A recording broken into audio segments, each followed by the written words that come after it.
انا بشكركم، بقول لكم كل سنه وانتم طيبين. وانا الحقيقه في الوضع اللي انا فيه ده مش مبسوط لكني مستريح. انتوا شايفين الشاشه عامله ازاي، شايفين الدنيا عامله ازاي. مش هعلق انا قعدت ليه، رحت فين، جيت منين، هذه امور انتوا تقدروا تستنتجوها زي ما انتوا عايزين. انما انا بكلمكم انتوا بس.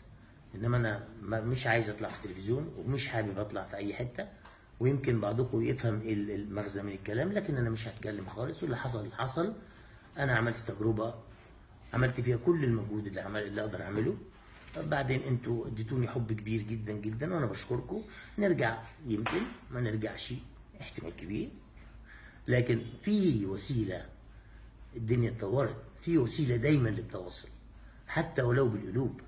حتى لو تفتكروني تقول الراجل ده يعني كان مش بطال، يعني من ضمن احسن الوحشين، كويس جدا. كان مره استاذ الجغرافيا كان فشل في مدرسه الدواوين الخاصه في الثانويه، فعملت حاجه كويسه. انا كنت بحب الجغرافيا، فلقيته بيقول لي انت لمونه بلد قرفانه.